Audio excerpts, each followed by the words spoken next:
मणिपुर हिंसा एक ऐसा हिंसा जिसने पूरे देश को हिलाकर रख दिया। मणिपुर हिंसा एक ऐसा हिंसा जिसने पूरे देश को शर्मसार कर दिया। मणिपुर हिंसा में एक ऐसा वीडियो सामने आया है जिसने मानवता को तार तार कर दिया, जिसने पूरे देश को शर्मिंदा कर दिया। आज मणिपुर हिंसा क्यों हो रहा है, उसके पीछे के क्या कारण है और सरकार क्यों खामोश है, इन सभी बिंदुओं को आज हम जानेंगे। उससे पहले मणिपुर के जिस हिंसा ने पूरे देश को शर्मसार कर दिया, अपनी मर्यादा की सीमा को लांघ लिया, दरिंदगी की सारी हदों को पार कर दिया, यहाँ तक कि हमारे प्रधानमंत्री श्री नरेंद्र मोदी जी जो 2 महीने से मणिपुर हिंसा पर मौन थे, उन्होंने भी इस बर्बरता पर कड़ी प्रतिक्रिया दी है और कहा है कि इस शर्मनाक हरकत ने उनके दिल को बहुत ठेस पहुंचाया है और अपराधियों को कड़ी से कड़ी सजा दी जाएगी। तो चलिए जानते हैं उस बर्बरता को जिसने हर एक देशवासी को शर्मसार कर दिया। कुछ दिनों पहले एक वीडियो बहुत तेजी से वायरल हुआ है जिसमें दिखाया गया कि कैसे हजारों की भीड़ ने 2 महिलाओं को पूरे इलाके में नंगा घुमाया और उनके साथ बलात्कार भी किया। ये वीडियो जैसे ही वायरल हुआ, पूरे देश में मानो हड़कंप मच गया और आरोपियों को फांसी देने की मांग बहुत तेज़ी से होने लगी। लेकिन अब बात उठती है, आखिर मणिपुर में ये सब क्यों हो रहा है, मणिपुर क्यों जल रहा है? ये जानने के लिए हमें जानना होगा कुकी समाज और मैतेई समाज को, जो एक दूसरे के जान के दुश्मन बने हुए हैं। उससे पहले जानते हैं मणिपुर के इतिहास। मणिपुर भारत का एक पूर्वोत्तर राज्य है। इसकी राजधानी इम्फाल है।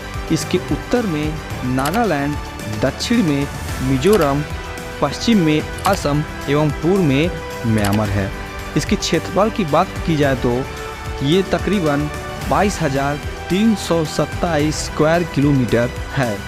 मणिपुर को राज्य का दर्जा 1972 में दिया गया था।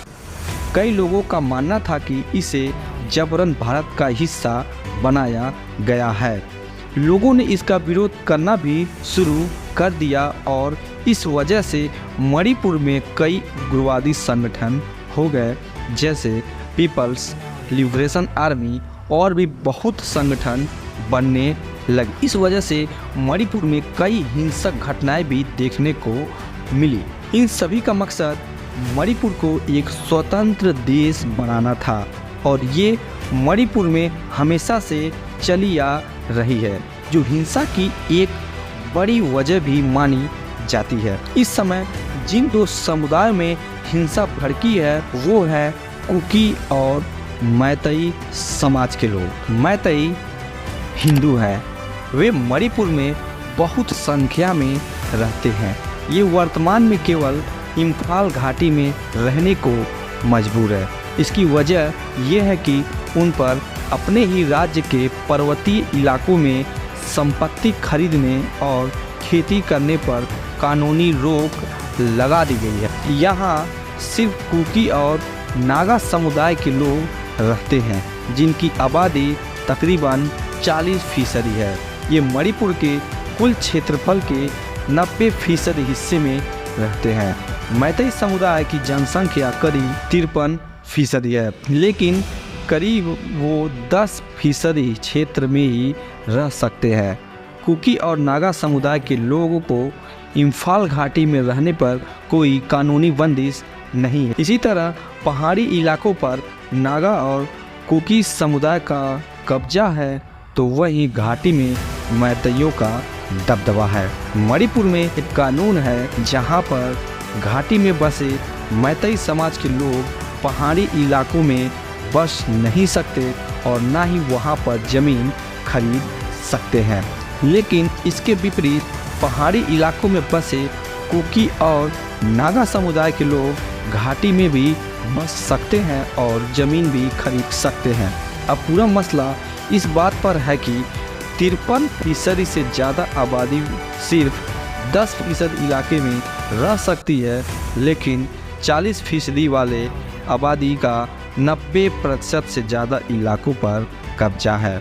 इसलिए मैतेई समाज खुद को पिछड़ी जनजाति में शामिल करने की मांग बहुत पहले से कर रहा है। इंटरेस्टिंग बात यह है कि कुकी समाज यहाँ अल्पसंख्यक है, उसे यहाँ अनुसूचित जाति का दर्जा भी दिया गया है।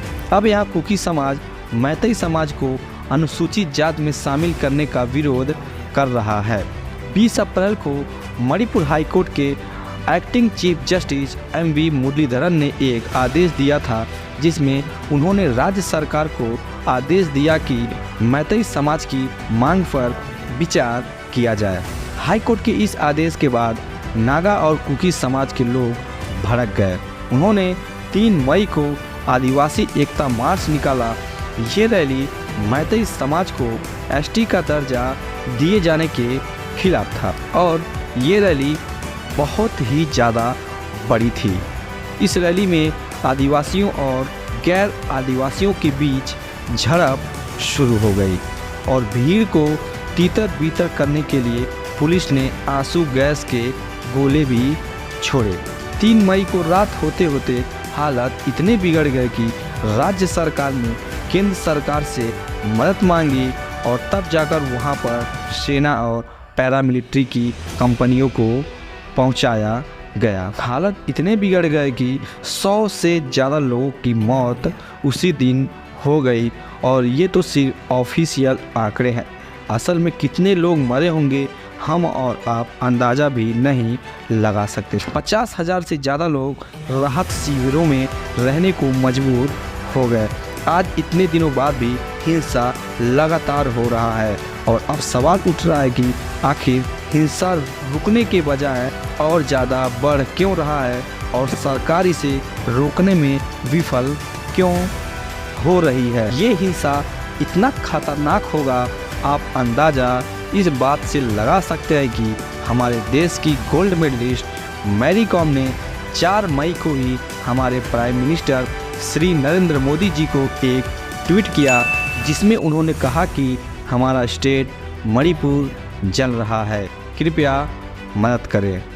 देश की इतनी बड़ी स्टार का इस तरह से मदद मांगना काफ़ी हैरान करता है। असल में मणिपुर में कई जनजातियां हैं और समूह हैं, जिसकी वजह से सरकार को हिंसा रोकने में काफ़ी कठिनाइयां हो रही हैं।